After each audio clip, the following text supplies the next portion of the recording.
കണ്ണൂരിൽ SFI ജില്ലാ നേതാവിന് കുത്തേറ്റു. ജില്ലാ സെക്രട്ടേറിയറ്റ് അംഗം വൈഷ്ണവിനാണ് കാലിന് കുത്തേറ്റത്. കണ്ണൂർ SNG കോളേജിന് സമീപത്ത് വെച്ച് ബൈക്കിലെത്തിയ 4 അംഗ സംഘമാണ് ആക്രമിച്ചത്. വൈഷ്ണവിനെ കണ്ണൂർ AKG ആശുപത്രിയിൽ പ്രവേശിപ്പിച്ചു. കോളേജിന് സമീപത്തെ ചായക്കടയിൽ ചായ കുടിക്കുകയായിരുന്ന വൈഷ്ണവ് ബൈക്കിലെത്തിയ 2 പേർ ഒരു പെൺകുട്ടിയെ ശല്യം ചെയ്യുന്നത് കണ്ട് ചോദ്യം ചെയ്തിരുന്നു. ഇത് വാക്കുതർക്കത്തിൽ കലാശിച്ചു.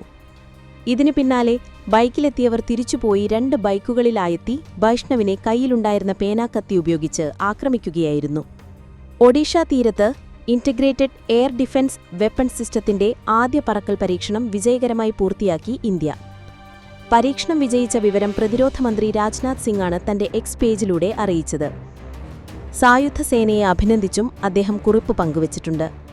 ഓപ്പറേഷൻ സിന്ദൂർ നടന്ന മാസങ്ങൾക്ക് ശേഷമാണ് പുതിയ വ്യോമ പ്രതിരോധ സംവിധാനത്തിന്റെ പരീക്ഷണം നടന്നത്. ഇന്നലെ ഉച്ചയ്ക്ക് 1:30 പരീക്ഷണം നടന്നതെന്നാണ് വിവരം. Integrated air defence weapon system എന്നത് ഒരു മൾട്ടി ലെയേർഡ് എയർ ഡിഫൻസ് സിസ്റ്റമാണ്.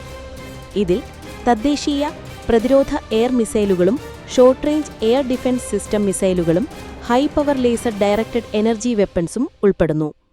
ഇത് ശത്രുരാജ്യത്ത് നിന്ന് വരുന്ന ഒന്നിലധികം ഡ്രോണുകൾ, മിസൈലുകൾ, മൈക്രോ യുവികൾ എന്നിവയെ തടയാൻ സഹായിക്കുന്നു. IADWSന്റെ വിജയകരമായ വികസനത്തിന് DRDOയെയും ഇന്ത്യൻ സായുധ സേനയെയും ഞാൻ അഭിനന്ദിക്കുന്നു. ഈ പരീക്ഷണം വിജയം നമ്മുടെ രാജ്യത്തിന്റെ പ്രതിരോധശേഷിയെ കൂട്ടി. ശത്രുക്കളുടെ വ്യോമഭീഷണികൾക്കെതിരായി രാജ്യത്തിന്റെ പ്രതിരോധം ശക്തിപ്പെടുത്തുന്നതാണ് ഇത് എന്ന് പ്രതിരോധമന്ത്രി കുറിച്ചു. ലൈംഗിക ചൂഷണാരോപണങ്ങളിൽ രാജ്യസമ്മർദ്ദം ശക്തമായതോടെ പാർട്ടി എടുക്കുന്ന തീരുമാനത്തിനു ഒപ്പം എന്ന സൂചന നൽകി രാഹുൽ മാങ്കൂട്ടത്തിൽ. വോട്ട് അധികാർ യാത്രയിൽ പങ്കെടുക്കുന്ന രാഹുൽ ഗാന്ധിയുടെ ചിത്രവുമായുള്ള ഫേസ്ബുക്ക് പോസ്റ്റ് രാഹുൽ മാങ്കൂട്ടത്തിൽ പങ്കുവച്ചു. ട്രാൻസ്ജെൻഡർ അവന്തികയുടെ ആരോപണങ്ങൾ തള്ളിയ ശേഷം രാഹുൽ മാങ്കൂട്ടത്തിൽ ഇന്ന് മാധ്യമങ്ങളെ കണ്ടിരുന്നു. ഇതിന് തൊട്ടുപിന്നാലെയായിരുന്നു ഫേസ്ബുക്കിൽ പോസ്റ്റ്. സംഘടിതമായി ആക്രമിച്ചിട്ടും കുറ്റപ്പെടുത്തിയിട്ടും സ്തുതിപാഠകർ വിമർശകരായിട്ടും പരിഭവങ്ങളില്ലാതെ രാഹുൽ ഗാന്ധി പോരാടുന്നു എന്നാണ് രാഹുൽ പോസ്റ്റിൽ കുറിച്ചിരിക്കുന്നത്. അദ്ദേഹത്തിന് പ്രസ്ഥാനമാണ് വലുതെന്നും പദവികൾക്കപ്പുറം അയാൾ കോൺഗ്രസുകാരനാണെന്നും പോസ്റ്റിൽ രാഹുൽ മാങ്കൂട്ടത്തിൽ പറയുന്നു. ഉത്തർപ്രദേശിലെ ഗ്രേറ്റർ നോയിഡയിൽ സ്ത്രീധനത്തിന്റെ പേരിൽ യുവതിയെ തീകൊളുത്തിക്കൊന്ന സംഭവത്തിൽ കസ്റ്റഡിയിലെടുത്ത ഭർത്താവിനെ വെടിവെച്ച് കീഴ്പ്പെടുത്തി പോലീസ്. കസ്റ്റഡിയിൽ നിന്ന് രക്ഷപ്പെടാൻ ശ്രമിച്ചതിനാണ് യുവതിയുടെ ഭർത്താവിന് നേരെ വെടിയുതിർത്തത്. കഴിഞ്ഞ ദിവസമാണ് നിക്കി എന്ന യുവതി അതിദാരുണമായി കൊല്ലപ്പെട്ടത്. സംഭവത്തിന്റെ നടുക്കുന്ന ദൃശ്യങ്ങൾ പുറത്തുവന്നിരുന്നു. നിക്കിയുടെ ഭർത്താവ് വിപിനും മറ്റൊരു സ്ത്രീയും ചേർന്ന് നിക്കിയുടെ മുടിയിൽ പിടിച്ച് വലിക്കുന്നതും ഉപദ്രവിക്കുന്നതുമാണ് ഒരു ദൃശ്യത്തിലുള്ളത്. ഷർട്ട് ധരിക്കാതെ നിൽക്കുന്ന വിപിന്റെ പുറത്തും വയറിലും ചോരപ്പാടുകളും കാണാം. കസ്റ്റഡിയിൽ നിന്നും രക്ഷപ്പെടാൻ ശ്രമിച്ച വിപിനെ പിന്തുടർന്ന പോലീസ് ഗ്രേറ്റർ നോയിഡയുടെ സിർസ റൗണ്ട് അബൌട്ടിന് സമീപത്ത് വച്ച് കാലിൽ വെടിവെച്ച് കീഴ്പ്പെടുത്തുകയായിരുന്നു. തുടർന്ന് ആശുപത്രിയിൽ പ്രവേശിപ്പിച്ചു. സംഭവത്തിൽ കുറ്റബോധമില്ലെന്നും നിക്കി സ്വയം മരിച്ചതാണെന്നും ആശുപത്രിയിൽ വെച്ച് വിപിൻ പറഞ്ഞു. എനിക്കൊരു കുറ്റബോധവുമില്ല, ഞാൻ അവളെ കൊന്നിട്ടില്ല, അവൾ സ്വയം മരിച്ചതാണ്. ഭാര്യ ഭർത്താക്കന്മാർ വഴക്കിടാറുണ്ട്, അത് വളരെ സാധാരണമാണ് എന്ന് വാർത്താ ഏജൻസിയായ ANIയോട് വിപിൻ പറഞ്ഞു. രാഹുൽ മാങ്കൂട്ടത്തിനെതിരായ ആരോപണത്തിൽ ഉറച്ച് ട്രാൻസ്ജെൻഡർ അവന്തിക. രാഹുലിനെതിരായ വെളിപ്പെടുത്തലിന് മുൻപുള്ള സംഭാഷണമാണ് ഇപ്പോൾ പുറത്തുവിട്ടിരിക്കുന്നത്. മുൻപ് രാഹുൽ മോശമായി പെരുമാറിയപ്പോൾ ജീവന് ഭീഷണിയുണ്ടായിരുന്നതുകൊണ്ടാണ് തുറന്നു പറയാതിരുന്നത് എന്നും അവന്തിക പറഞ്ഞു. രാഹുലുമായുള്ള വാട്സപ്പ് ചാറ്റ് പുറത്തുവിട്ടതിന് പിന്നാലെ വലിയ സൈബർ ആക്രമണമാണ് നേരിടുന്നത്. അന്ന് ഞാൻ ഭയന്നാണ് പറയാതിരുന്നത്. ഇപ്പോഴും ടെൻഷനാണ്. സൈബർ ആക്രമണം നിരന്തരമുണ്ടാകുന്നു. എന്റെ അടുത്ത് ചോദിച്ചതുകൊണ്ട് മാത്രമാണ് ഞാൻ ഈ സംഭാഷണം അയച്ചുകൊടുത്തത്. രാഹുലുമായി നല്ല സുഹൃത്ത് ബന്ധമുണ്ടായിരുന്നു. ആ സമയത്താണ് മോശമായി സംസാരിച്ചത്. രാഹുലുമായി സംസാരിച്ച മെസ്സേജുകൾ അപ്രത്യക്ഷമായിരിക്കുകയാണ്. ടെലിഗ്രാമിൽ വാനിഷിംഗ് മോഡിലിട്ടാണ് രാഹുൽ ചാറ്റ് ചെയ്തത്. അത് വീണ്ടെടുക്കാൻ സാധിച്ചാൽ തെളിവ് ലഭിക്കും. ഓഗസ്റ്റ് 1 മുൻപുള്ള സന്ദേശങ്ങളിലാണ് രാഹുൽ എന്നോട് മോശമായി പെരുമാറിയത്. നിയമപരമായി മുന്നോട്ടു പോയാൽ ആ മെസ്സേജുകൾ വീണ്ടെടുക്കാൻ സാധിക്കും. ഞാൻ ആരുമായും ഗൂഢാലോചന നടത്തിയിട്ടില്ല. രാഹുൽ പുറത്തുവിട്ട തെളിവുകൾ വാട്സപ്പ് സന്ദേശങ്ങളാണ്. എന്നാൽ ടെലിഗ്രാമിലെ സന്ദേശങ്ങളിലാണ് മോശമായി സംസാരിച്ചത്. അത് വാനിഷിംഗ് മോഡിലാണ് അയച്ചത്. ജീവന് ഭീഷണി ഉണ്ടായിരുന്നതുകൊണ്ടാണ് തുറന്നു പറയാതിരുന്നത് എന്ന് അവന്തിക പറഞ്ഞു. ടോട്ടൽ ഫോർ യു തട്ടിപ്പ് കേസിൽ നടി റോമ മൊഴി നൽകി. കേസിൽ 179 സാക്ഷിയായിട്ടാണ് മൊഴി നൽകിയത്. ടോട്ടൽ ഫോർ യു കമ്പനിയുടെ ആൽബം പുറത്തിറക്കുന്നതിന് വിന്യസിച്ചിട്ട് പരിപാടിയിൽ പങ്കെടുത്തു എന്നും റോമ മൊഴി നൽകി. ഉദ്ഘാടനം നിർവഹിച്ച ശേഷം മടങ്ങി. ശബരിനാഥിനെയോ മറ്റു ടോട്ടൽ ഫോർ യു അംഗങ്ങളെയോ പരിചയമില്ലെന്നും നടിയുടെ മൊഴിയിൽ പറയുന്നു. ടോട്ടൽ ഫോർ യു കേസുമായി ബന്ധപ്പെട്ട് ആദ്യം രജിസ്റ്റർ ചെയ്ത കേസാണ് കോടതി പരിഗണിക്കുന്നത്. കേസിലെ ഒന്നാം പ്രതി ശബരിനാഥ് നേരത്തെ കുറ്റം സമ്മതിച്ചിരുന്നു. Thiruvananthapuram additional chief judicial magistrate കോടതിയിലാണ് വിസ്താരം നടക്കുന്നത്. 2007 ഓഗസ്റ്റ് 30 മുതൽ 2008 ഓഗസ്റ്റ് 20 വരെയാണ് കേസിനാസ്പദമായ സംഭവം. Total for you, iNest, total for you എന്നീ പേരുകളിലായിരുന്നു തട്ടിപ്പ്. RBI ലൈസൻസ് ഉണ്ടെന്ന് നിക്ഷേപകരെ തെറ്റിദ്ധരിപ്പിച്ചു. നിക്ഷേപ തുകയുടെയും കാലാവധിയുടെയും അടിസ്ഥാനത്തിൽ 20 മുതൽ 80% വരെയുള്ള നിക്ഷേപ പദ്ധതിയുണ്ടെന്നും കാലാവധി കൂടുന്തോറും വളർച്ചാ നിരക്ക് കൂടുമെന്നും വിശ്വസിപ്പിച്ചാണ് തട്ടിപ്പ് നടത്തിയത് എന്നാണ് prosecution case. Total for you managing director Sabarinath, nest solutions general manager Bindu Mahesh, SIDCO മുൻ സീനിയർ മാനേജർ ചന്ദ്രമതി, ശബരിയുടെ private secretary Pramod Isaac, Rajan, Bindu Suresh, canvassing ഏജന്റുമാരായ ഹേമലത, ലക്ഷ്മി മോഹൻ തുടങ്ങിയവരാണ് കേസിലെ പ്രതികൾ. കേരളത്തിൽ വലിയ ചർച്ചയായ ടോട്ടൽ ഫോർ യു സാമ്പത്തിക തട്ടിപ്പ് കേസിലെ പ്രതി ശബരിനാഥിനെതിരെ മറ്റൊരു തട്ടിപ്പ് കേസ്. ഓൺലൈൻ ട്രേഡിംഗിനു വേണ്ടി അഭിഭാഷകനിൽ നിന്ന് 34 ലക്ഷം രൂപ തട്ടിയെടുത്തെന്നാണ് പരാതി. വഞ്ചിയൂർ പോലീസാണ് കേസെടുത്തത്. സഞ്ജയ് എന്ന അഭിഭാഷകൻ നൽകിയ പരാതിയിലാണ് കേസെടുത്തത്. കോടതിയിൽ വെച്ചുള്ള പരിചയമാണ് സാമ്പത്തിക ഇടപാടുകളിലേക്ക് നയിച്ചത്. കോടികളുടെ തട്ടിപ്പ് നടത്തിയതിന് 2008 ശബരിനാഥനെ പോലീസ് അറസ്റ്റ് ചെയ്തിരുന്നു. പിന്നീട് ജയിൽ മോചിതനായി. ഇയാൾ കേരളത്തിലില്ലെന്നാണ് പോലീസ് പറയുന്നത്. നിരവധി കേസുകളിൽ ഇയാൾ വിചാരണ നേരിടുകയാണ്.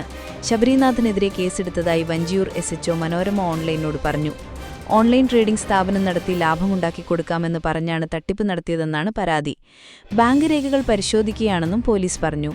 18 വയസ്സ് മാത്രമുള്ള കൗമാരക്കാരന്റെ വാക്കുകേട്ട് ലക്ഷങ്ങളും കോടികളും നിക്ഷേപിക്കുക. ഒന്നും രണ്ടുമല്ല, 1000-ലേറെ പേർ. ശബരിനാഥ് എന്ന ചെറുപ്പക്കാരൻ നടത്തിയ ടോട്ടൽ ഫോർ യു തട്ടിപ്പ് കേസ് പെട്ടെന്ന് കോടികളുണ്ടാക്കാൻ കുറുക്കുവഴി തേടിയവർക്ക് കിട്ടിയ ഒന്നാന്തരം പണിയായിരുന്നു. ചലച്ചിത്ര താരങ്ങളും ജുഡീഷ്യൽ ഓഫീസർമാരും ബിസിനസ് പ്രമുഖരും വരെ വഞ്ചിതരായവരുടെ പട്ടികയിലുണ്ടായിരുന്നു. ആരെയും വെല്ലുന്ന വാക്ചാതുരിയായിരുന്നു ശബരിയുടെ പ്രത്യേകത. കള്ളപ്പണം നിക്ഷേപിച്ചവരിൽ പലരും പോലീസിൽ പരാതിപ്പെടാൻ പോലും തയ്യാറായില്ല. തിരുവനന്തപുരത്ത് medical college, Chalakkuzhi, statue capital towers, Punnapuram എന്നീ സ്ഥലങ്ങൾ കേന്ദ്രീകരിച്ച് ഐനെസ്റ്റ്, SJR, ടോട്ടൽ സൊല്യൂഷൻസ് എന്നീ സ്ഥാപനങ്ങൾ ആരംഭിച്ചായിരുന്നു തട്ടിപ്പിന് തുടക്കം. നിക്ഷേപകർക്ക് 100% വളർച്ചാ നിരക്കും 20% ഏജന്റ് കമ്മീഷനും വാഗ്ദാനം ചെയ്തു. ബിസിനസ് തകർന്നതോടെ 19-ാം വയസ്സിൽ 2008 ഓഗസ്റ്റ് 1 നാഗർകോവിലിൽ വെച്ചാണ് ശബരി അറസ്റ്റിലാകുന്നത്. 2011 മാർച്ചിൽ ജയിലിലിറങ്ങി 3 വർഷത്തോളം പോലീസിന് പിടികൊടുക്കാതെ ഒളിവിൽ കഴിഞ്ഞു. കോടികളുടെ ഭൂമി, പാതിവഴിയിലെത്തിയ റിസോർട്ട്, 100 പവന്റെ വജ്രസ്വർണ്ണാഭരണങ്ങൾ, 22 ആഡംബര കാറുകൾ എന്നിവ അറസ്റ്റ് ചെയ്യുമ്പോൾ ഇയാളുടെ പേരിലുണ്ടായിരുന്നു. ആദ്യം ലോക്കൽ പോലീസും പിന്നീട് ക്രൈംബ്രാഞ്ചിനുമായിരുന്നു അന്വേഷണ ചുമതല. ആകെ 33 കേസുകളാണ് രജിസ്റ്റർ ചെയ്തത്. ഇതിൽ 9 എണ്ണത്തിൽ കുറ്റപത്രം സമർപ്പിച്ചു. ജാമ്യത്തിലിറങ്ങി മുങ്ങിയ ശബരി വിദേശത്തേക്ക് കടക്കാൻ ശ്രമം നടത്തിയെങ്കിലും പോലീസ് എല്ലാ വിമാനത്താവളങ്ങളിലും മുന്നറിയിപ്പ് നൽകിയതുമൂലം തടസ്സപ്പെട്ടു. നിക്ഷേപകർ വീട്ടിലെത്തി ബഹളമൊഴിക്കുകയും ബന്ധുക്കളെ ഭീഷണിപ്പെടുത്തുകയും ചെയ്തതോടെയാണ് ഒടുവിൽ കീഴടങ്ങുന്നത്. ശബരിനാഥിന്റെയും കൂട്ടുപ്രതികളുടെയും പേരിലുണ്ടായിരുന്ന 22 ആഡംബര കാറുകൾ അന്വേഷണ സംഘം പിടിച്ചെടുത്തു. ഇതിൽ 17 കാറുകൾ കോടതി റിസീവർ മുഖേന വിറ്റ് ഏതാനും പേർക്ക് പണം നൽകി. 2 വീടുകളും ഇയാൾ മുൻകൂർ പണം നൽകി കരാർ എഴുതിയ വസ്തുക്കളും കണ്ടുകെട്ടി. പിന്നീട് ശബരിനാഥ് ജാമ്യത്തിലിറങ്ങി. പ്രാഥമിക ആവശ്യങ്ങൾക്ക് പോലും പുറത്തേക്ക് വിട്ടില്ല എന്ന് ഇടുക്കപ്പാറ ഊർക്കുളംകാട്ടിൽ സ്വകാര്യ തോട്ടത്തിലെ ഹോം സ്റ്റേയിൽ തൊഴിലാളിയായിരുന്ന ആദിവാസി യുവാവ് വെള്ളയ്യൻ പറയുന്നു. തോട്ടത്തിൽ സൂക്ഷിച്ചിരുന്ന മദ്യം എടുത്തു കുടിച്ചു എന്നാരോപിച്ചാണ് ഇയാളെ മുറിക്കകത്ത് അടച്ചിട്ടത്. ഹോം സ്റ്റേക്ക് പഞ്ചായത്തിൽ നിന്ന് അനുമതിയില്ല. ഹോം സ്റ്റേയിൽ ദുരൂഹമായ കാര്യങ്ങൾ നടക്കുന്നതായി നാട്ടുകാരിൽ ചിലർ ആരോപിച്ചു. സംഭവത്തിൽ ഹോം സ്റ്റേ ഉടമകളിൽ ഒരാളായ രംഗനായികയെ പോലീസ് അറസ്റ്റ് ചെയ്തു. ഇന്നലെ ഉച്ചയോടെ ഊർക്കുളം കാട്ടിൽ നിന്നായിരുന്നു അറസ്റ്റ്. മറ്റൊരു പ്രതിയും രംഗനായികയുടെ മകനുമായ പ്രഭു ഒളിവിലാണ്. പ്രതികൾക്കെതിരെ SC/ST പീഡന നിരോധന നിയമപ്രകാരമുള്ള വകുപ്പുകൾ ചുമത്തിയാണ് കേസെടുത്തിട്ടുള്ളത്. രംഗനായികയെ മണ്ണാർക്കാട് കോടതിയിൽ ഹാജരാക്കി റിമാൻഡ് ചെയ്തു. മുതലമട മൂച്ചംകുണ്ട് ചമ്പാങ്കുഴി സ്വദേശിയും ഊർക്കുളംകാട്ടിലെ തോട്ടത്തിലെ തൊഴിലാളിയുമായ വെള്ളയ്യന്റെ പരാതിയിൽ കൊല്ലങ്കോട് പോലീസ് കഴിഞ്ഞ ദിവസം രജിസ്റ്റർ ചെയ്തിരുന്നു. വർഷങ്ങളായി ഈ തോട്ടത്തിലെ പണിക്കാരനായ വെള്ളയ്യനെ ഏതാനും ദിവസങ്ങളായി കാണാതായതിനെ തുടർന്ന് വ്യാഴാഴ്ച രാത്രിയോടെ നാട്ടുകാർ ഊർക്കുളംകാട്ടിലെ ഹോംസ്റ്റേയിലെത്തി പോലീസിന്റെ സാന്നിധ്യത്തിൽ അടച്ചിട്ട വാതിലിന്റെ ഒരു ഭാഗം തകർത്ത് വെള്ളയ്യനെ പുറത്തെത്തിക്കുകയായിരുന്നു. തുടർന്ന് വെള്ളയ്യൻ ജില്ലാ ആശുപത്രിയിൽ ചികിത്സ തേടിയിരുന്നു. ചിറ്റൂർ DYSP VA കൃഷ്ണദാസിന്റെ നേതൃത്വത്തിൽ നടത്തിയ അന്വേഷണത്തിലാണ് രംഗനായികയെ ഊർക്കുളംകാട്ടിൽ നിന്ന് കസ്റ്റഡിയിലെടുക്കുന്നത്. വെള്ളയനെ മുറിയിൽ പൂട്ടിയിട്ട വിവരം പുറത്തറിയിച്ചത് മുതലമട സ്വദേശി നിരുനാവക്കരയാണ്. ഇയാളെ കാണാനില്ലെന്ന് കാണിച്ച് ആദിവാസി നേതാക്കൾ പരാതി നൽകിയിരുന്നു. പോലീസ് നടത്തിയ അന്വേഷണത്തിൽ മുതലമട ഊർക്കുളംകാട്ടിന്റെ മറ്റൊരു ഭാഗത്തു നിന്നാണ് ഇദ്ദേഹത്തെ കണ്ടെത്തിയത്. ഹോം സ്റ്റേ ഉടമയെ ഭയന്ന് ഒളിവിൽ പോയതാണെന്നാണ് ഇദ്ദേഹത്തിന്റെ മൊഴി. ചിറ്റൂർ കോടതിയിൽ ഹാജരാക്കി വിട്ടയച്ചു. ഹോം സ്റ്റേ ഉടമ തന്നെ അഭയപ്പെടുത്തുമെന്ന് ആശങ്കപ്പെടുന്ന തിരുനാവക്കരയുടെ വീഡിയോ ഉൾപ്പെടെ പരാതിക്കാർ കൊല്ലങ്കോട് പോലീസിന് കൈമാറിയിരുന്നു. മോശം സന്ദേശങ്ങൾ അയച്ചെന്നാരോപിച്ച് എസ് പിക്കെതിരെ 2 വനിതാ എസ്ഐമാർ പരാതി നൽകി. DIG അജിത ബീഗത്തിനാണ് പരാതി നൽകിയത്. ഉദ്യോഗസ്ഥരുടെ മൊഴി രേഖപ്പെടുത്തി. വിശദമായ റിപ്പോർട്ട് പോലീസ് മേധാവിക്ക് കൈമാറി. ജോലിസ്ഥലത്ത് വനിതകൾക്കെതിരെയുള്ള ലൈംഗിക അതിക്രമം തടയുന്നതിനുള്ള പോഷ് നിയമപ്രകാരം അന്വേഷിക്കാൻ പോലീസ് മേധാവി നിർദ്ദേശം നൽകി. നേരിട്ട് SII സേനയിലെത്തിയവരാണ് IPS ഉദ്യോഗസ്ഥനെതിരെ പരാതി നൽകിയത്. നേരത്തെ ജില്ലാ പോലീസ് മേധാവിയായിരുന്ന ഈ ഉദ്യോഗസ്ഥൻ ഇപ്പോൾ തലസ്ഥാനത്ത് സുപ്രധാന പദവിയിലാണ് ഉള്ളത്. പരാതിക്കൊപ്പം സന്ദേശങ്ങളുടെ വിവരങ്ങളും വനിതാ ഉദ്യോഗസ്ഥർ കൈമാറി. കുറ്റക്കാരനാണെന്ന് കണ്ടെത്തിയാൽ വകുപ്പുതല നടപടികൾ ഉണ്ടാകും. ക്ഷേത്ര പരിസരങ്ങളും പരിപാടികളും രാഷ്ട്രീയ പാർട്ടികളുടെ പ്രചാരണത്തിന് ഉപയോഗിക്കുന്നത് ഹൈക്കോടതി വിലക്കി. നിയമം കർശനമായി പാലിക്കുന്നുണ്ടെന്നുറപ്പാക്കാൻ തിരുവിതാംകൂർ, കൊച്ചി, മലബാർ ദേവസ്വം ബോർഡുകൾക്ക് നിർദ്ദേശം നൽകി. ദേവസ്വങ്ങളുടെ നിയന്ത്രണത്തിലുള്ളതും അവയുടെ അധികാരപരിധികളുമുള്ളതുമായ എല്ലാ ക്ഷേത്രങ്ങൾക്കും ഉത്തരവ് ബാധകമാണ്.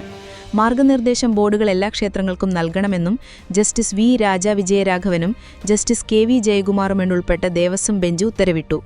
ക്ഷേത്രങ്ങളിലെ ആചാരങ്ങളും പൂജകളുമായി ബന്ധപ്പെട്ട് നിർദ്ദേശങ്ങൾ നൽകാനാണ് ബോർഡുകൾക്ക് അധികാരമുള്ളതെന്നും ഉത്സവ പരിപാടികളടക്കം ട്രസ്റ്റുകളുടെ നിയന്ത്രണത്തിലാണെന്നും ദേവസ്വം ബോർഡുകൾ വ്യക്തമാക്കി.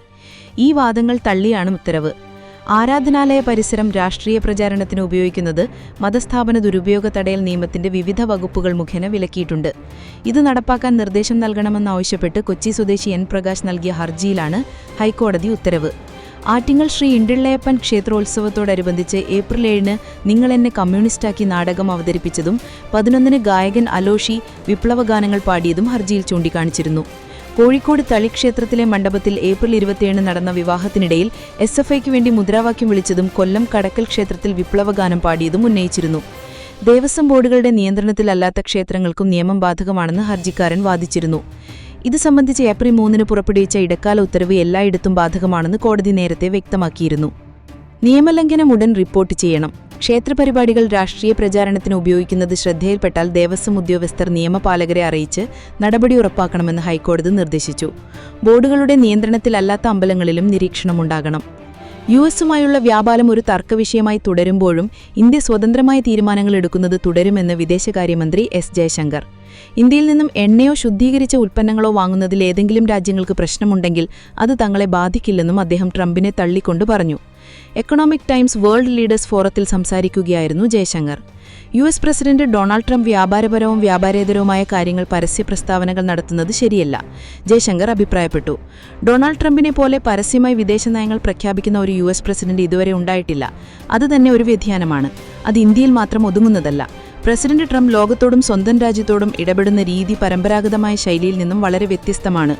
വ്യാപാരപരവും വ്യാപാരേതരവുമായ കാര്യങ്ങൾക്ക് ട്രംപ് തീരുവകൾ ഉപയോഗിക്കുന്നത് അസാധാരണമായ കാര്യമാണ്, ജയശങ്കർ പറഞ്ഞു. ട്രംപ് അഡ്മിനിസ്ട്രേഷനിൽ നിന്നുള്ള പ്രഖ്യാപനങ്ങൾ പലപ്പോഴും ആദ്യം പൊതുപരിസരത്തും അതിനുശേഷം ബന്ധപ്പെട്ട കക്ഷികളോടുമാണ് നടത്തുന്നത്. ഇവയിൽ പലതും പരസ്യമായി പറയപ്പെടുന്നു. ഇത് ലോകം മുഴുവൻ അഭിമുഖീകരിക്കുന്ന ഒരു സാഹചര്യമാണ്. ഇന്ത്യയെ ലക്ഷ്യമാക്കാൻ ഉപയോഗിക്കുന്ന അതേ വാദങ്ങൾ ഏറ്റവും വലിയ എണ്ണ ഇറക്കുമതിക്കാരായ ചൈനയ്ക്കും ഏറ്റവും വലിയ ഊർജ്ജ ഇറക്കുമതിക്കാരായ യൂറോപ്യൻ യൂണിയനുമെതിരെയും ട്രംപ് ഇതുവരെ പ്രയോഗിച്ചിട്ടില്ല. ഒരു ബിസിനസ് അനുകൂല അമേരിക്കൻ ഭരണത്തിനു വേണ്ടി പ്രവർത്തിക്കുന്ന ആളുകൾ മറ്റുള്ളവരെ ബിസിനസ് ചെയ്യുന്നതിന് കുറ്റം പറയുന്നത് തമാശയാണെന്നും അദ്ദേഹം പരിഹസിച്ചു. രാഹുൽ രാജിവെക്കണമെന്ന് ഉമാ തോമസ് MLA പറഞ്ഞു. മറ്റു പ്രസ്ഥാനങ്ങളിലെ കാര്യം നോക്കേണ്ടതില്ല. എന്നും സ്ത്രീകളെ സംരക്ഷിച്ച പ്രസ്ഥാനമാണ് കോൺഗ്രസ്. ഇന്നലെ തന്നെ രാജിയുണ്ടാകുമെന്നാണ് പ്രതീക്ഷിച്ചത്. ആരോപണങ്ങൾ തെറ്റാണെങ്കിൽ രാഹുലിന് മാനനഷ്ടക്കേസ് കൊടുക്കാമായിരുന്നു എന്നും ഉമാ തോമസ് മാധ്യമങ്ങളോട് പറഞ്ഞു. തനിക്കെതിരെ ഉയർന്ന ആരോപണങ്ങളിൽ ഒന്നിന് മറുപടിയുമായി രാഹുൽ മാങ്കൂട്ടത്തിൽ MLA മാധ്യമങ്ങൾക്ക് മുന്നിലെത്തി.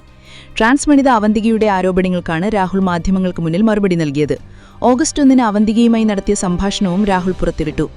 രാഹുൽ സുഹൃത്താണെന്നും മോശമായി പെരുമാറിയിട്ടില്ലെന്നും അവന്തിക പറയുന്നതാണ് സംഭാഷണത്തിൽ. അവന്തിക തന്നോട് സൗഹാർദ്ദപരമായി സംസാരിക്കുകയും തന്നെ ചിലർ കൊടുക്കാൻ ശ്രമിക്കുന്നതായി മുന്നറിയിപ്പ് നൽകുകയും ചെയ്തിരുന്നു. അതിനുശേഷം എന്തിനാണ് തനിക്കെതിരെ ആരോപണം ഉന്നയിച്ചതെന്ന് അറിയില്ലെന്ന് രാഹുൽ മാധ്യമങ്ങളോട് പറഞ്ഞു. ഒരു മാധ്യമപ്രവർത്തകൻ രാഹുലിന്റെ ഭാഗത്തുനിന്ന് മോശം അനുഭവം ഉണ്ടായോ എന്ന് അവന്തികയോട് ചോദിച്ചുവെന്നാണ് അവർ തന്നോട് പറഞ്ഞത്. മാധ്യമപ്രവർത്തകനും അവന്തികയുമായി നടന്നെന്ന് പറയുന്ന ഫോൺ സംഭാഷണവും രാഹുൽ പുറത്തുവിട്ടു. രാജിവെക്കാൻ പാർട്ടിക്കുള്ളിൽ നിന്ന് സമ്മർദ്ദമുയരുന്ന സാഹചര്യത്തിലും രാജിക്കില്ലെന്ന സൂചനയാണ് രാഹുലിന്റെ വാക്കുകളിൽ ഉണ്ടായിരുന്നത്. മുഖംമൂടി ധരിച്ച ഒരാൾ 80 വയസ്സുള്ള സ്ത്രീ. ഇവർ രണ്ടുപേരും കർണാടകയെ മുൾമുനയിൽ നിർത്തിയത് ദിവസങ്ങളോളം. മുഖം മൂടി ധരിപ്പിച്ച് പോലീസ് തെളിവെടുപ്പിനെത്തിച്ചത് ധർമ്മസ്ഥല ക്ഷേത്രത്തിലെ മുൻ ശുചീകരണ തൊഴിലാളി CN ചിന്നയ്യയെ. ധർമ്മസ്ഥലയിലെ ക്ഷേത്രത്തിലെത്തിയ മകളെ കാണാനില്ലെന്ന പരാതിയുമായി രംഗത്തെത്തി കോളിളക്കം സൃഷ്ടിച്ചത് സുജാത ഭട്ടെന്ന വയോധിക. ധർമ്മസ്ഥലയിൽ കൊലപാതക പരമ്പരകൾ നടന്നെന്നായിരുന്നു ചിന്നയ്യയുടെ വെളിപ്പെടുത്തൽ. ധർമ്മസ്ഥലയിൽ മഞ്ജുനാഥ ക്ഷേത്രം അധികാരികളുടെ ഭീഷണിക്ക് വഴങ്ങി 100-ലേറെ മൃതദേഹങ്ങൾ കുഴിച്ചിട്ടെന്ന് വെളിപ്പെടുത്തൽ രാജ്യത്തെ ഞെട്ടിച്ചു. പിന്നാലെ സുജാത ഭട്ടും മകളെ കാണാനില്ലെന്ന ആരോപണവുമായി എത്തി. നീണ്ട നാളത്തെ അന്വേഷണത്തിനൊടുവിൽ ഇരുവരുടെയും ആരോപണങ്ങൾ അടിസ്ഥാനരഹിതമാണെന്ന് പ്രത്യേക അന്വേഷണ സംഘം കണ്ടെത്തി. വിവാദങ്ങൾക്ക് ഒരു പരിധിവരെ അവസാനമായി.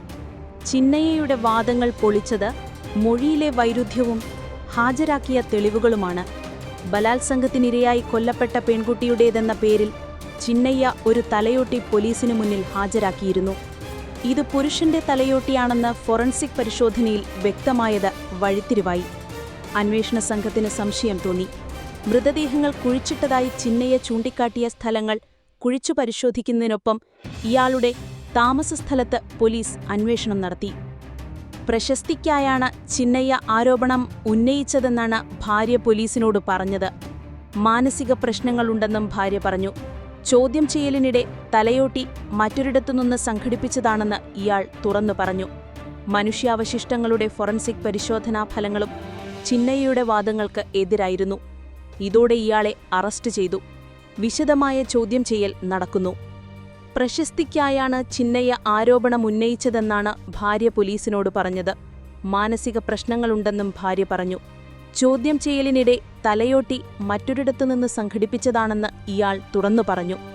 മനുഷ്യാവശിഷ്ടങ്ങളുടെ ഫോറൻസിക് പരിശോധനാ ഫലങ്ങളും ചിന്നയ്യയുടെ വാദങ്ങൾക്ക് എതിരായിരുന്നു. ഇതോടെ ഇയാളെ അറസ്റ്റ് ചെയ്തു. വിശദമായ ചോദ്യം ചെയ്യൽ നടക്കുന്നു. വിവാദ വെളിപ്പെടുത്തൽ നടത്തിയ ശേഷം അന്വേഷണം ആവശ്യപ്പെട്ട് കോടതിയെ സമീപിച്ച ചിന്നയ്യ തലയോട്ടിയും അസ്ഥിഭാഗങ്ങളും തെളിവായി ഹാജരാക്കിയിരുന്നു. ഈ തലയോട്ടി കുഴിച്ചെടുത്തതുമായി ബന്ധപ്പെട്ടും പൊരുത്തക്കേടുകൾ കണ്ടെത്തിയെന്ന് SIT വ്യക്തമാക്കി. 1998, 2014 മൃതദേഹങ്ങൾ കുഴിച്ചിട്ടെന്ന ചിന്നയ്യയുടെ വെളിപ്പെടുത്തലിൽ ജൂലൈ 3-നാണ് കോടതി നിർദ്ദേശപ്രകാരം അന്വേഷണം ആരംഭിച്ചത്. ജൂലൈ 19-ന് SITക്ക് കൈമാറി. 17 സ്ഥലങ്ങളിൽ കുഴിച്ചു പരിശോധിച്ചതിൽ 2-ഇടത്തുനിന്നാണ് അസ്ഥിഭാഗങ്ങൾ കിട്ടിയത്. ഇതിന്റെ ഫോറൻസിക് റിപ്പോർട്ടും തുടരന്വേഷണത്തിൽ നിർണായകമാകും. ആരോപണങ്ങൾ തെറ്റായിരുന്നുവെന്ന് സുജാത ഭട്ട് തുറന്നു പറഞ്ഞു. 2003-ൽ മകളെ ധർമ്മസ്ഥലയിൽ കാണാനായെന്നാരോപിച്ചത് കള്ളമാണെന്നും ചിലരുടെ ഭീഷണിക്കു വഴങ്ങിയാണ് അത് ചെയ്തതെന്നും സുജാത ഭട്ട് മാധ്യമങ്ങളോട് പറഞ്ഞു. അങ്ങനെയൊരു മകളെയില്ലെന്നും ധർമ്മസ്ഥലയോടും ജനങ്ങളോടും ക്ഷമ ചോദിക്കുന്നുവെന്നും ഇവർ യൂട്യൂബ് ചാനലിൽ പറഞ്ഞതോടെ കേസ് നാടകീയ വഴിത്തിരിവിലായി. മകളെ അനന്യ ഭട്ടിനെ കാണാനായെന്ന പോലീസിൽ പരാതി നൽകിയ സുജാതയോട് രേഖകളുമായി SIT ഓഫീസിൽ ഹാജരാകാൻ ആവശ്യപ്പെട്ടതോടെയാണ് മലക്കം മറിച്ചിൽ. സുജാത പറഞ്ഞതിങ്ങനെ: മകളെ കാണാനായെന്ന പരാതി കെട്ടിച്ചമയ്ക്കാൻ സ്വത്തുപ്രശ്നം കാരണം ചിലർ സമ്മർദ്ദം ചെലുത്തുകയായിരുന്നു. അനന്യ എന്ന മകളുണ്ടെന്നും മാംഗ്ലൂരിലും മണിപ്പാലിലും മെഡിക്കൽ വിദ്യാർത്ഥിനി ആയിരുന്നുവെന്ന് പറഞ്ഞത് നുണയാണ്. സുജാത ഭട്ടിന്റെ വീടിന് സുരക്ഷ ശക്തമാക്കാനും അന്വേഷണം ഊർജിതമാക്കാനും കർണാടക ആഭ്യന്തരമന്ത്രി നിർദ്ദേശം നൽകി. രാഹുൽ മാങ്കുട്ടത്തിൽ MLA പദവി രാജിവെക്കണമെന്ന നിലപാടുമായി കൂടുതൽ നേതാക്കൾ. രാഹുൽ രാജിവെക്കണമെന്ന് രമേശ് ചെന്നിത്തല നേതൃത്വത്തെ അറിയിച്ചു. ഇനിയും വെളിപ്പെടുത്തലുകൾക്ക് സാധ്യതയുള്ളതിനാൽ രാഹുൽ പദവിയിൽ തുടരുന്നത് പാർട്ടിക്ക് ദോഷം ചെയ്യുമെന്ന് രമേശ് ചെന്നിത്തല വ്യക്തമാക്കി. KPCC president Sunny Joseph, AICC general secretary Deepa Das Munshi എന്നിവരുമായുള്ള ചർച്ചയിലാണ് അദ്ദേഹം നിലപാടറിയിച്ചത്. കോൺഗ്രസ് നിയമസഭാ കക്ഷിയുടെ ഭാഗമായി രാഹുൽ തുടയുന്നതിനോട് ശക്തമായ വിയോജിപ്പുണ്ടെന്ന് പ്രതിപക്ഷ നേതാവ് VD സതീശൻ കേന്ദ്ര സംസ്ഥാന നേതൃത്വത്തെ അറിയിച്ചു. കുറ്റാരോപിതരെ സംരക്ഷിക്കില്ലെന്നും പാർട്ടി നിലപാട് വൈകില്ലെന്നും K മുരളീധരൻ പറഞ്ഞു. രാജി സംബന്ധിച്ച കോൺഗ്രസാണ് തീരുമാനമെടുക്കേണ്ടതെന്ന് സ്പീക്കർ AN ഷംസീർ പറഞ്ഞു. ലൈംഗിക ചൂഷണ പരാതികളുടെ പരമ്പര നേരിടുന്ന രാഹുൽ മാങ്കുട്ടത്തിൽ നിയമസഭാംഗത്വം ഒഴിയാൻ കോൺഗ്രസിൽ വൻ സമ്മർദ്ദമുണ്ട്. എഴുതി നൽകിയ പരാതിയില്ലെങ്കിലും യൂത്ത് കോൺഗ്രസ് അധ്യക്ഷ സ്ഥാനം രാഹുൽ രാജിവെച്ചതായി K മുരളീധരൻ പറഞ്ഞു. തുടർ നടപടി വേണ്ട എന്നാണ് പാർട്ടി തീരുമാനിച്ചത്. എന്നാൽ കഴിഞ്ഞ ദിവസം വന്ന ശബ്ദരേഖ പ്രശ്നത്തിന്റെ ഗൗരവം വർദ്ധിപ്പിച്ചു. അതിന്റെ ആധികാരികത പരിശോധിക്കണം. വസ്തുനിഷ്ഠമായി പഠിച്ച് ഉചിതമായ തീരുമാനം പാർട്ടിയെടുക്കും. കുറ്റാരോപിതരെ സംരക്ഷിക്കില്ലെന്നും ആരോപണങ്ങൾ പാർട്ടി ഗൗരവത്തോടെ കാണുന്നുവെന്നും ചോദ്യത്തിനു മറുപടിയായി അദ്ദേഹം പറഞ്ഞു. ചില അസുഖങ്ങളുണ്ടെങ്കിൽ എങ്ങനെ മനസ്സിലാക്കും? രോഗം പുറത്തു വരുമ്പോഴേയല്ലേ മനസ്സിലാകൂ. നല്ലൊരു ചെറുപ്പക്കാരനായി കണ്ടാണ് പാർട്ടി രാഹുലിനെ സ്ഥാനാർത്ഥിയാക്കിയത്. അന്നത്തെ സാഹചര്യത്തിൽ തീരുമാനം ശരിയായിരുന്നുവെന്നും കെ മുരളീധരൻ പറഞ്ഞു.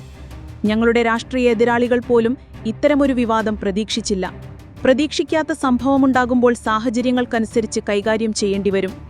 പാർലമെന്ററി രംഗത്ത് കൂടുതൽ ചെറുപ്പക്കാർ കടന്നുവരണമെന്നായിരുന്നു പാർട്ടി തീരുമാനം. അതിന്റെ ഭാഗമായാണ് രാഹുലിനെ മത്സരിപ്പിച്ചതെന്നും കെ മുരളീധരൻ പറഞ്ഞു. കൊടുങ്ങല്ലൂർ: എന്റെ വളർത്തുനായുടെ മുന്നിലേക്ക് നിങ്ങൾ പൂച്ചയെ കൊണ്ടുവരരുത്. അയൽവാസിയോട് ഇക്കാര്യം പറഞ്ഞത് മാത്രമേ ഓർമ്മയുള്ളൂ. ഉടൻ കത്തിയെടുത്ത് കുത്തി. എടവിലാങ്ങ് കാരയിലാണ് സംഭവം. സംഭവവുമായി ബന്ധപ്പെട്ട് എടവിലാങ്ങ് കാര സ്വദേശി നീലംകാവിൽ വീട്ടിൽ സെബാസ്റ്റ്യനെ പോലീസ് അറസ്റ്റ് ചെയ്തു. ഓഗസ്റ്റ് 21 വൈകിട്ട് 6 മണിക്കായിരുന്നു അക്രമം. കാര സ്വദേശി തൊടാത്ര വീട്ടിൽ ജിബിന്റെ വീട്ടിൽ വളർത്തുനായുണ്ട്. പ്രതി സെബാസ്റ്റ്യൻ പൂച്ചയെയും വളർത്തുന്നു. ജിബിന്റെ വളർത്തുനായുടെ മുൻപിലൂടെ സെബാസ്റ്റ്യൻ പൂച്ചയെ കൊണ്ടുപോയപ്പോൾ നായ പൂച്ചയുടെ നേരെ കുരച്ചു ചാടി. ഇതോടെ സെബാസ്റ്റ്യനോട് പൂച്ചയെ കൊണ്ടുവരല്ലെന്ന് ജിബിൻ പറയുകയുമായിരുന്നു. ഇതാണ് കത്തിക്കുത്തിൽ കലാശിച്ചത്. ജിബിൻ ആശുപത്രിയിൽ ചികിത്സ തേടി. ജിബിന്റെ തലയിൽ ഉൾപ്പെടെ 3 തുന്നുകെട്ടുണ്ട്. പ്രതിയെ കോടതിയിൽ ഹാജരാക്കും. Inspector BK Arun, SI Salim, SI KG Sajil, CPOമാർ വിഷ്ണു, ഗോപേഷ്, വിനീഷ് എന്നിവരാണ് അന്വേഷണ സംഘത്തിലുള്ളത്. ഭുവനേശ്വർ: ഒഡീഷയിൽ സ്കൂളിൽ ജനാലയഴികൾക്കിടയിൽ തലകുടുങ്ങിയ നിലയിൽ രാത്രി മുഴുവൻ കഴിയേണ്ടി വന്ന 8 വയസ്സുകാരിയെ നാട്ടുകാർ രക്ഷിച്ചു. സംഭവത്തിൽ സ്കൂൾ ഹെഡ് മാസ്റ്ററെ സസ്പെൻഡ് ചെയ്തു. കെഞ്ചൂഘർ ജില്ലയിലെ സർക്കാർ UP സ്കൂളിലെ 2ാം ക്ലാസ് വിദ്യാർത്ഥിനി ബെഞ്ചിൽ കിടന്നുറങ്ങിപ്പോവുകയായിരുന്നു. ഇതറിയാതെ ക്ലാസ് മുറി പുറത്തുനിന്ന് പൂട്ടിപ്പോയി. വിദ്യാർത്ഥി തിരിച്ചെത്താതെ വന്നതോടെ കുടുംബാംഗങ്ങൾ പലയിടത്തും തിരഞ്ഞെങ്കിലും കണ്ടെത്തിയില്ല. രാവിലെ നാട്ടുകാർ സ്കൂളിൽ പരിശോധന നടത്തിയപ്പോഴാണ് ജനാലയഴികൾക്കിടയിൽ തല കുടുങ്ങി നിലവിളിക്കുന്ന കുട്ടിയെ കണ്ടത്. ജനാല വഴി പുറത്തു കിടക്കാൻ ശ്രമിക്കുന്നതിനിടെയാണ് കുടുങ്ങിയത്. സംഭവ ദിവസം വൈകിട്ട് ചില വിദ്യാർത്ഥികളാണ് സ്കൂൾ പൂട്ടിപ്പോയതെന്ന് അന്വേഷണത്തിൽ കണ്ടെത്തി. ഇതിനെ തുടർന്നാണ് ഹെഡ് മാസ്റ്റർക്കെതിരെ നടപടിയുണ്ടായത്. അഴികൾക്കിടയിൽ കുടുങ്ങിയ കുട്ടിയുടെ വീഡിയോ സമൂഹമാധ്യമങ്ങളിൽ പ്രചരിച്ചു. മരണത്തിനിടയാക്കിയ കല്ലുവാത്തുക്കൽ മദ്യദുരന്ത കേസിൽ ശിക്ഷയനുഭവിച്ച ശേഷം ജയിൽ മോചിതനായ മണിച്ചന്റെ കോടികളുടെ നികുതി കുടിശ്ശിക എഴുതിത്തള്ളാനാകുമ്പോ എന്നാണ് സർക്കാർ പരിശോധിക്കുന്നത്. 2024 ജനുവരിയിൽ സർക്കാർ നിയമസഭയിൽ അറിയിച്ചതനുസരിച്ച് 28.88 കോടി രൂപയാണ് നികുതിയും പലിശയും അടക്കം മണിച്ചൻ അടക്കേണ്ടിയിരുന്നത്. കുടിശ്ശിക ഇളവ് ചെയ്യണമെന്ന അപേക്ഷ ലഭിച്ചിട്ടില്ലെന്നാണ് അന്ന് സർക്കാർ നിയമസഭയിൽ അറിയിച്ചത്. എന്നാൽ 2023 ഡിസംബറിൽ അപേക്ഷ ലഭിച്ചെന്നും നിയമസഭയിൽ ചോദ്യമുയർന്നതോടെ മാറ്റിവെച്ച അപേക്ഷ സർക്കാർ വീണ്ടും പരിശോധനയ്ക്കെടുത്തുവെന്നതിന്റെ തെളിവ് മനോരമയ്ക്ക് ലഭിച്ചു. അബ്കാരി കുടിശ്ശിക തീർക്കാൻ സർക്കാർ ആംനസ്റ്റി സ്കീം ആരംഭിച്ചതിന് ശേഷമാണ് അപേക്ഷിച്ചതെങ്കിലും സ്കീമിൽ ഉൾപ്പെടുത്താതെ അപേക്ഷ നികുതി വകുപ്പ് പ്രത്യേകം പരിശോധിക്കുകയായിരുന്നു.